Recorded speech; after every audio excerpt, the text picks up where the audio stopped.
What's up, my Transformers family? Welcome to another episode of George Reviews. I am the 80s Transformers fan, and today on George Reviews, we'll be taking a look at Hasbro Takara Tomy Transformers Legacy Deluxe Class Dead End. Well, his box has him listed numerically 3 out of 5 Stunticons, the form Minosaur, but this is the 4th release, and now there's one to go. I don't know if there was some mix-up with the releases, but I have eagerly anticipated this guy. Found him on the shelf the day after Christmas, and I found him in abundance, actually. Like I said, Dead End is a deluxe class figure, and he's the 4th figure that I needed to help complete my Minosaur. Some people have gotten these figures already. I've seen reviews 4 months ago, but I don't pay to get figures early and do all that, so I wait till I catch them in the store. First time I saw it in the store, I bought it and I present it to you. And here is the front of the box. You can see the open cutout box for the figure within. You can see half of the figure. He's tied down. This is the more environmental friendly, but they haven't gone completely environmental friendly on this release yet because he still has plastic ties in here. Front of the box has a image of what is the Porsche. I don't know if this is like officially licensed Porsche, but it looks like a Porsche to me. Looks just like the Porsche he's meant to depict. Legacy on the front of the box. Side of the box is some artwork for Dead End. Back of the box is the product shot in both modes. It says 15 steps to transform this guy. Again, 3 out of 5. Here's a little bit of a text spec right there. You meant to scan it with your phone. Check it out. And the side of the box, standard little artwork of figures that are out and yet to come. So let's get this guy open and take a look.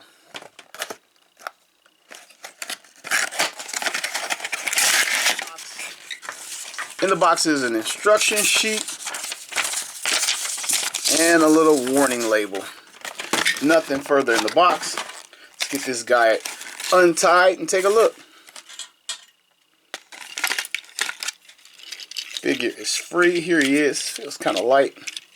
And behind the box and tissue paper with a little bit of tape is his accessories. Get these guys. Get it open right now. 2 laser pistols cast in black plastic with some metallic purple paint on. Alright, let's take a look at Dead End. Man, I'm so happy to get this guy to be one step closer to complete Minosaur.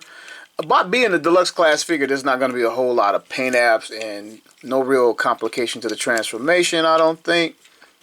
Here's our figure. The back of the figure, he's wearing the car on his back, which is might be to be expected. He has the hood right here, the top of the windshield right here in the back. I mean, this is the whole back of the car.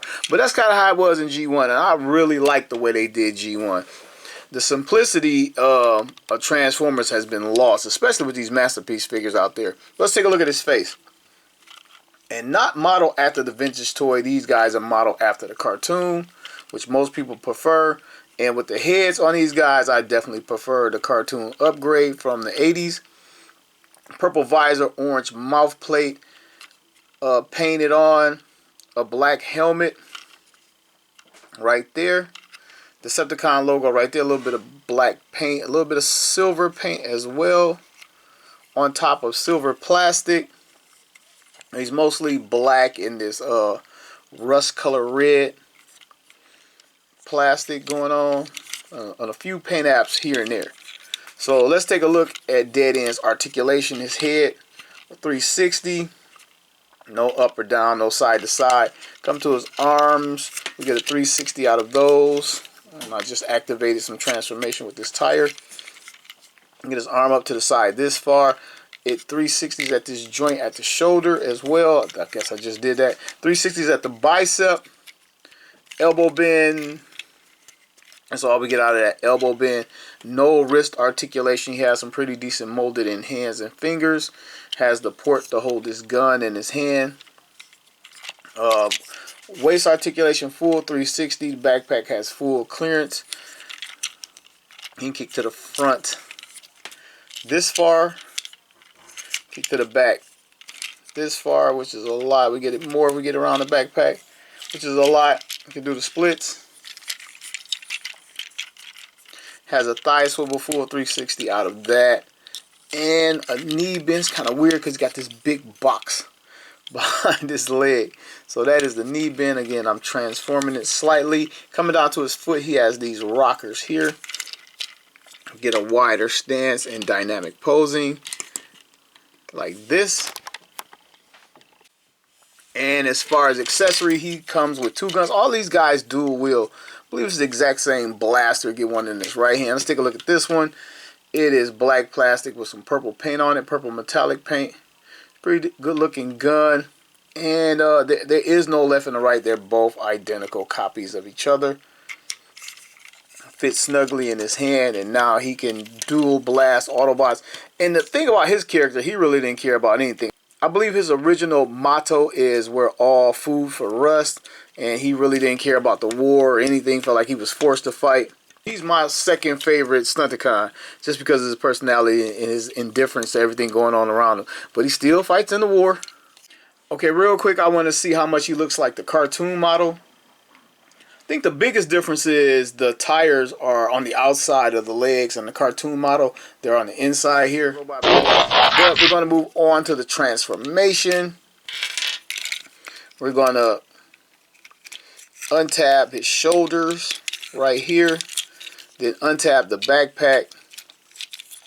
Fold his head down and back like that. Close this up. Bring his arms up. There's a important tab right here.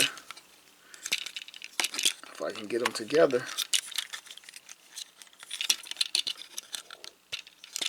Tab those together right here.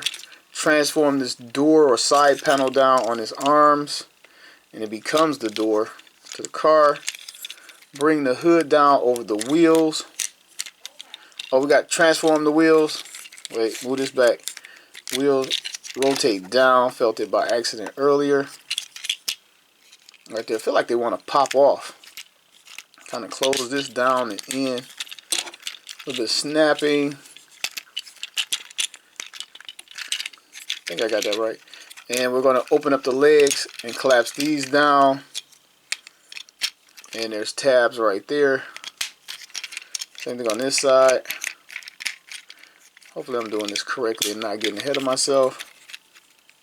There's any tabs in here. Bring these up. Boom. And I think this is the Porsche mode. This part right here feels a little loose. And I don't hear it snapping or tabbing in back here.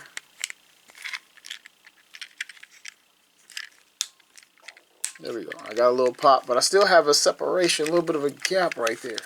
All right, I stopped. I had to push down because there's a tab in here. Had to get that thing to tab in. And now I got this side tabbed out. So I can get it all to come together. All right, got it to tab in better. And all right, taking a closer look at our dead end. He doesn't have the translucent windows of Wild Rider, which I'm a little bit disappointed in. I would have liked the black smoked out translucent windows. Looked pretty good on the other figure. And he's missing a Decepticon logo. Where is this guy's Decepticon logo in vehicle mode? He has some molded in tail lights back here.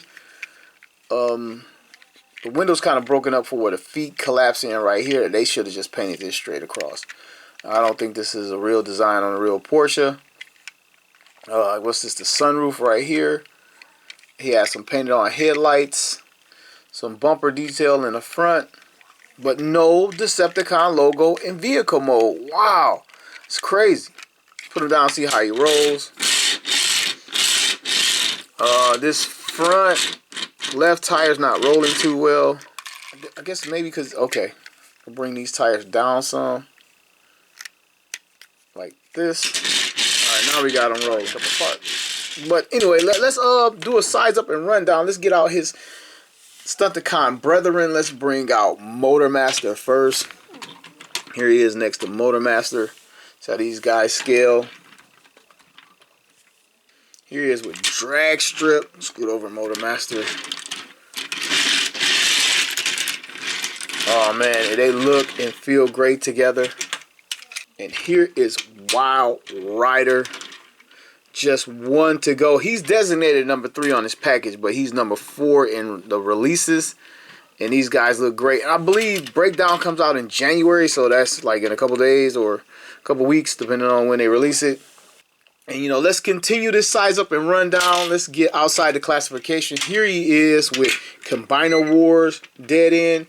Love the color on this one better. And he has the Decepticon logo, sporting much better paint apps. But the design on this guy, to me, was inferior. Looks great, but the robot and car mode was a little bit inferior.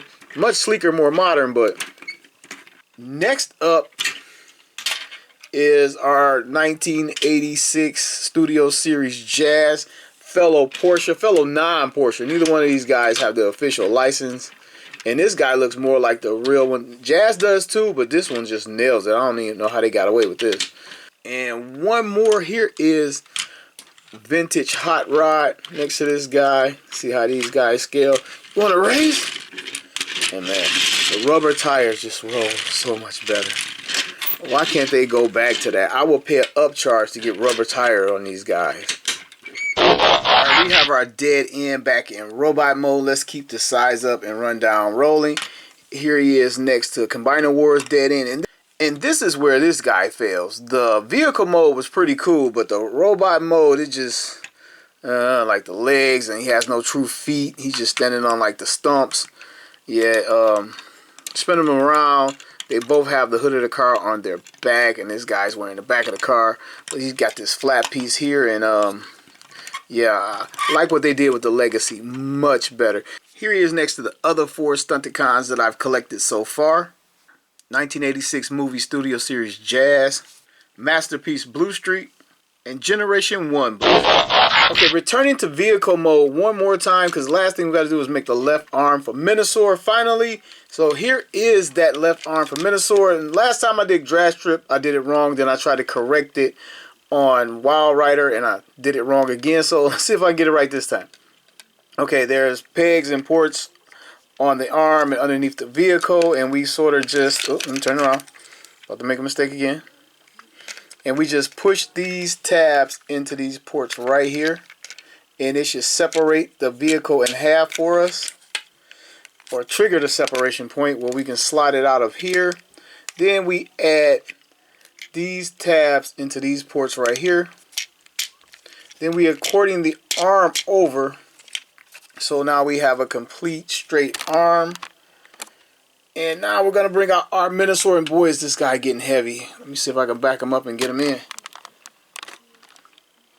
Alright, hopefully I can reach it in, add it, and then this little port right here goes on the little arm nub right here. I believe it locks when you get it on there. There it is, or snaps and locks in.